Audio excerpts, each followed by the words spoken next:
Starlight Manhattan dies in a heartbeat. No explosion, just silence. Arc reactors choke mid-pulse. Mjolnir's lightning coils uselessly around Thor's fist. Every Stark satellite blinks out like snuffed candles. The Avengers watch reality itself tear open above the tower. She steps through, not falling, floating. A girl wrapped in living starlight, power bleeding from her skin like heat from a collapsing star. Her gaze finds Tony first, then Steve, then Thor. No fear in those burning eyes, only exhaustion. And beneath it, something shattered. "I've seen your faces before," she says quietly. "Different universe, same symbols, same lies." The tower groans beneath her presence as she descends. "I believed heroes once, gave them everything." Light crackles between her fingers, beautiful and terrifying. "They made me a weapon, then a monster." She stops inches from the ground. "Convince me you're different. You have 60 seconds. Manhattan bled light, not metaphorically, literally. Street lamps stretched their glow upward like candle flames caught in wind. Billboard screens rippled, pixels rearranging themselves into patterns no designer programmed. The city's electrical grid hummed 3 octaves higher than normal, and every piece of glass in a 12-block radius began to vibrate. Tony Stark noticed first because his chest started burning. The arc reactor, stable for years, pulsed erratically, fighting against something pulling at its energy signature. He dropped his coffee mug, hand pressing against the glowing circle beneath his shirt. "Friday," he said through gritted teeth. "What the hell is happening?" "Unknown energy signature detected above Midtown. It's rewriting local electromagnetic fields, sir. I've never seen anything like it." The ceiling shook. Dust rained down. Tony was already running. On the rooftop of Avengers Tower, Thor stood with Mjolnir raised, lightning crackling uselessly around him. The bolts didn't strike outward. They spiraled inward, drawn toward a point in the sky where reality itself seemed to fold. "This is not of the 9 realms," he growled. Steve Rogers arrived seconds later, shield raised, eyes scanning for threats. "What are we dealing with?" "I do not know." Thor's voice carried rare uncertainty. "But it comes whether we wish it or not." The sky tore open, not with fire or thunder, with silence. A column of pure radiance descended, so bright that even Thor shielded his eyes. It struck the rooftop like a falling star, cracking concrete, sending shock waves rippling outward. When the light faded, she stood there, blonde hair whipping in residual energy, white costume streaked with something dark, blood or ash, impossible to tell. Her eyes blazed gold, but beneath the glow, Tony saw something he recognized immediately. Exhaustion, fear, barely contained rage. She wasn't attacking, she was surviving. "Don't!" she gasped, one hand raised defensively, light gathering around her fingers. "Don't touch me! I don't know if I can control it yet." The light around her flickered wildly, responding to her emotional state. Windows across the street exploded outward. Car alarms screamed in cascading waves. Steve lowered his shield slightly. "We're not here to hurt you." She laughed, broken, bitter. "That's what they said too, right before they put the chip in my spine." Tony's armor assembled around him piece by piece, but he didn't raise his repulsors. "Chip?" "Control mechanism." Her voice steadied slightly, power stabilizing. "Vaught's insurance policy. Make sure the product stays on brand." "Vought?" Steve exchanged glances with Thor. "What's Vought?" She stared at them, really looked, and something in her expression shifted, confusion replacing fear. "You don't know. You actually don't know." "Know what?" Tony stepped closer, scanning her with every sensor his suit possessed. The readings made no sense. She wasn't generating energy, she was conducting it. Every photon within a mile radius bent toward her like she was a living lens. Vought International, Homelander, the Seven. She searched their faces. None of that exists here? Lady, Tony said, I don't know what dimension you fell out of, but the only 7 I know is the number of drinks I need after today. She almost smiled. Almost. Then her expression shattered. Oh, God. Her hand went to her mouth. It worked. The explosion. I actually crossed over. Thor stepped forward, posture shifting from combat to concern. You traveled between worlds? I didn't mean to. There was a fight. Homelander, he was going to... She stopped, steadying herself. It doesn't matter. What matters is what followed me. The temperature dropped 15 degrees in 3 seconds. Tony's HUD screamed warnings. We've got incoming, upper atmosphere, moving fast. She looked up, and for the first time, genuine terror crossed her face.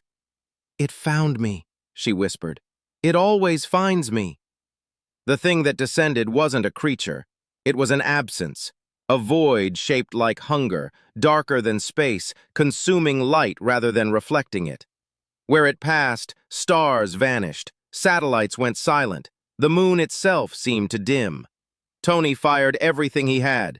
Missiles detonated against its surface and disappeared without explosion. Thor's lightning bent around it, unable to make contact. What is this? Steve shouted over the wind. Starlight. Because that's what her costume said, what she was, rose to meet it. In my world, we called them hollows. They feed on concentrated power, on attention, on worship. She thrust her hands forward, light exploding outward in a concentrated beam. The hollow recoiled, surface rippling, but it didn't retreat. It adapted. The void expanded, swallowing her beam, then pulsed. A wave of anti-light slammed into her, sending her crashing through the rooftop, through 3 floors of concrete and steel. Tony dove after her, catching her before she hit the ground floor. She was still conscious, but barely. Blood ran from her nose, her ears. That wasn't, she coughed, wasn't supposed to happen. They shouldn't be able to hurt me directly. Welcome to our universe, Tony said grimly. Physics works differently here, for better and worse. Above them, the hollow descended lower. The entire building groaned, metal warping, lights dying floor by floor. Thor's voice crackled over comms. It grows stronger! We cannot hold it! Starlight grabbed Tony's arm. The arc reactor, your chest! What about it? It's clean energy, stable, focused. Her eyes blazed brighter. I can use it! Tony understood immediately. You want to channel through me. I'm asking, not taking. Her gaze held his, desperate, honest. I'm not Homelander. I don't take what isn't given. He didn't know her, had no reason to trust her, but he recognized the look in her eyes, the same one he saw in the mirror after Afghanistan. Someone who'd been used as a weapon and was trying to become something else. Do it, he said. She placed her hand over the arc reactor. Light exploded through both of them. Tony had never felt anything like it. His reactor's energy flowed outward, but instead of depleting, it amplified. Starlight shaped it, focused it, turned his technology into a lens for something far older than science. They rose together, Iron Man and Starlight, arc reactor and biological photon conduit, human innovation and superhuman evolution. The hollow screamed, not with sound, with absence. The void collapsed inward as coherent light pierced its core. It tried to adapt, tried to consume, but there was nothing to consume. The energy wasn't scattered or emotional or performative. It was given, freely, without worship or fear. The hollow couldn't digest choice. It imploded, folding into itself, smaller and smaller, until it vanished entirely. The sky cleared. Tony and Starlight crashed onto the ruined rooftop, both gasping, both alive. Thor knelt beside them, eyes wide with something approaching awe. You fought as one. Starlight looked at Tony, something new in her expression. You trusted me. Temporary insanity, Tony said, sitting up with a groan. Don't get used to it. But she heard what he didn't say. In her world, trust was transactional, conditional, weaponized. This felt different. 3 days passed before she told them everything. They gathered in the conference room, Tony, Steve, Thor, and Natasha, who'd arrived from a mission with more questions than patience. Fury watched via secure feed, expression unreadable. Starlight stood at the center, no longer glowing, looking almost ordinary, almost human. The company was called Vought International. They created superheroes, manufactured them, injected children with Compound V, turned us into products. Her voice stayed steady, practiced. We weren't heroes, we were brands. And this Homelander? Natasha asked. Starlight's jaw tightened. Their greatest success, strongest, most popular, most... She paused, choosing words carefully. Broken. He was raised in a lab. No parents, no love, just tests and cameras and handlers telling him he was a god. Tony's face darkened. He knew something about fathers and expectations. He became exactly what they designed, Starlight continued. A perfect weapon with a perfect smile. And then he started enjoying it. The power, the fear, the control. You fought him, Steve said. It wasn't a question. We exposed him. Me and others who were tired of the lies. We had evidence. Video of him murdering innocent people, of Vaught's experiments, everything. Her hands clenched. The public turned on him. For a moment, we thought we'd won. But you didn't, Thor observed. No. Her eyes went distant. He didn't care about being exposed. He cared about being worshipped. When the worship stopped, he decided to take it by force, started killing anyone who resisted, publicly. Jesus, Tony muttered. We fought. Our whole resistance against him and his loyalists. I managed to hurt him, really hurt him, but he caught me, was going to... She stopped, breathed. There was an explosion, some kind of dimensional rift. I fell through. And ended up here, Fury finished, with those things following you. The Hollows have always hunted concentrated power. In my world, they stayed dormant because Vought kept everything balanced, controlled spectacle, managed worship. When Homelander went rogue, the power became unstable, attractive. Natasha leaned forward. You're saying these things are drawn to superhuman conflict? To unrestrained power, to ego, to the energy generated when beings with godlike abilities demand attention. She looked at Thor. Where I'm from, power always came with performance. The Hollows fed on the excess. And now they've tasted this universe, Tony said. Great, we're on the menu. There's something else. Starlight's voice dropped. The rift didn't just let me through. I saw him, Homelander, at the edge of it. He was watching, smiling. The room went cold. He followed you? Steve's hand moved unconsciously to his shield. Not yet, but he knows the door exists, and he'll find a way through. She met each of their gazes in turn. He'll come here expecting worship, expecting to be the strongest thing in your world. Thor's grip on Mjolnir tightened. Then he shall learn otherwise. You don't understand. Starlight stepped closer to them, urgent. He's not just powerful, he's empty.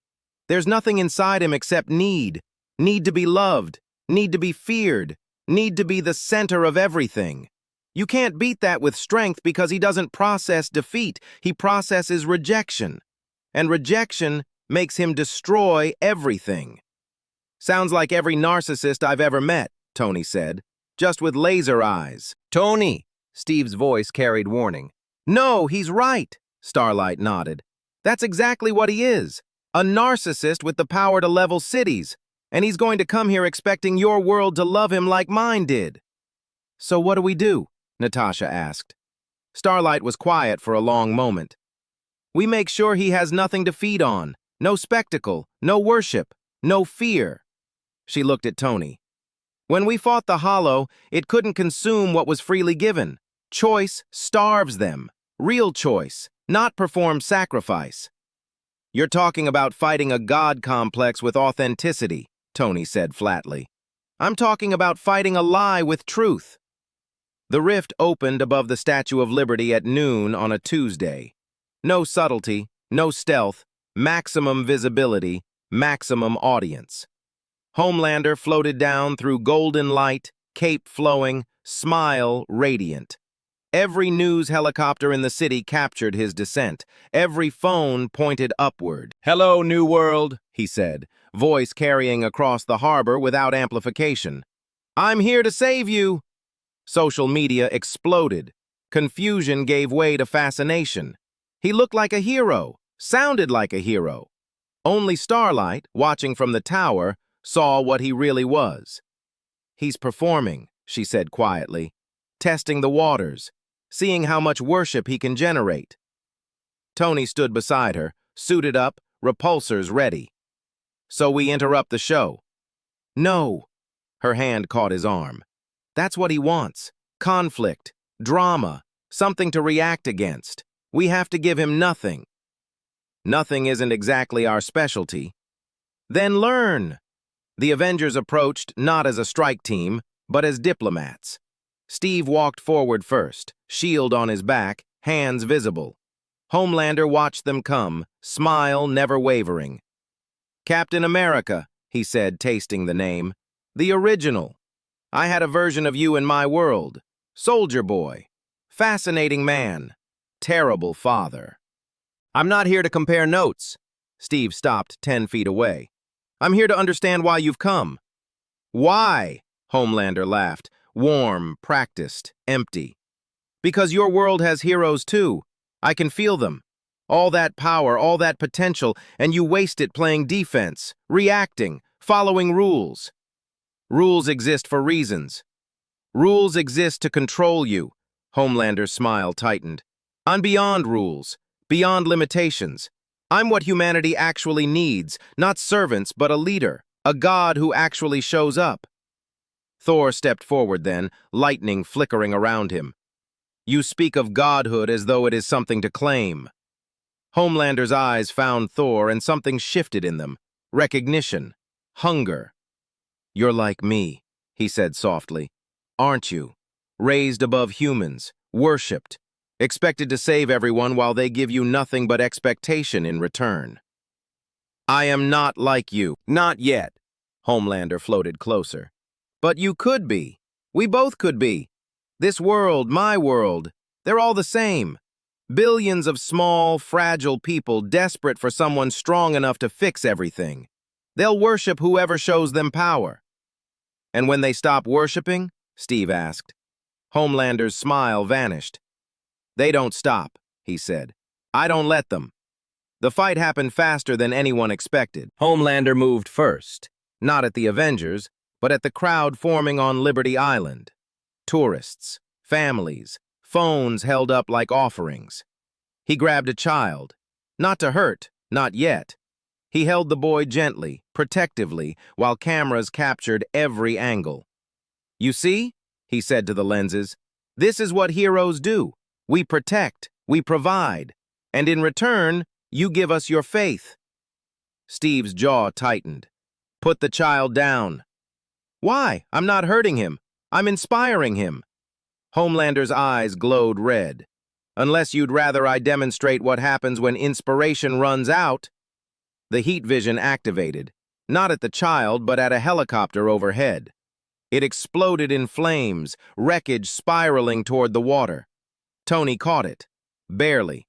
The weight strained every servo in his armor as he guided the burning metal away from civilians. "That's the difference between us," Homelander called after him. "You react, you clean up, you're janitorial." He set the child down gently, patting his head. "I create." Starlight arrived last. She didn't glow, didn't hover. She walked across the plaza like an ordinary woman, eyes fixed on the man she'd crossed dimensions to escape. Homelander's smile returned, but wrong now. Possessive. "Annie." He said her name like he owned it. "You made me chase you. That wasn't nice." "I didn't run because I was afraid of you," she said. "I ran because I was tired of seeing what you turn people into." "What I turned them into?" He laughed. "I made them matter. I gave them purpose. They loved me, Annie. They loved us. They feared you. There's a difference. Is there? He looked around at the phones, the cameras, the terrified faces trying to smile. Fear, love, worship. It's all the same energy. It all tastes the same. Not here. Starlight stopped walking. These people have real heroes, flawed ones, human ones. They're not going to worship you. Homelander's eyes flickered. Then I'll teach them. The battle lasted 4 hours. Homelander was stronger than any of them individually. His heat vision cut through Tony's armor like paper. His speed made Thor's lightning look sluggish. Every punch from Steve landed and accomplished nothing. But they didn't fight to overpower him. They fought to contain him. Tony herded civilians away from the destruction. Thor directed lightning not at Homelander but at the water, creating steam screens that blocked camera angles. Steve coordinated evacuation routes, saving lives instead of throwing punches. And Starlight didn't fight at all. She spoke. Not to Homelander, to the people. She found every camera still rolling and stood in front of it. "His name is Homelander," she said. "In my world, he was the greatest hero alive. Everyone loved him." Homelander paused mid-punch, hearing his name on every screen. He saved hundreds of lives, smiled for every photo, said every right thing. Starlight's voice carried across the chaos. And none of it was real. He was created by a corporation, raised without love, told he was a god until he believed it. "Annie." Homelander's voice turned warning. "He murdered people who didn't worship him enough, threatened families, destroyed cities when they stopped applauding." She looked directly into the camera. "He's not here to save you. He's here because his world stopped loving him, and he thinks yours will replace it." The phones kept recording. Homelander landed in front of her, eyes blazing. "Stop," he said softly. "Stop telling them." "Why? They deserve to know." "They don't need to know." His composure cracked. "They need to believe. That's all anyone ever needs. Something to believe in. Then give them something worth believing in." Starlight stepped closer, unafraid. "I know what they did to you, John. I know about the lab, the isolation, the tests." His breath caught. "You were a child," she continued. "You deserved love and they gave you expectations. That's not your fault." "Don't." His voice shook. "Don't pretend you understand." "I was 7 when they injected me. I remember being scared, crying, asking for my mom." Starlight's own eyes glistened. "At least I had a mom to ask for." For one moment, one fraction of a second, Homelander's face changed. The mask slipped. Beneath the god was something terrified and small. Then it hardened again. "I don't need your pity," he snarled. "No, you need help, real help. But you won't accept it because accepting it means admitting you're not perfect." His hand caught her throat. "I am perfect." "Then why are you shaking?" Thor's hammer hit Homelander from behind. The grip released. Starlight fell. Tony caught her. What followed wasn't a battle, it was an intervention. Steve threw his shield not to hurt, but to disrupt. Thor called lightning not to strike, but to startle. Natasha appeared from nowhere, delivering precise blows to pressure points that shouldn't work on Kryptonians or Homelander equivalents, but did because this universe had different rules. And through it all, Starlight spoke.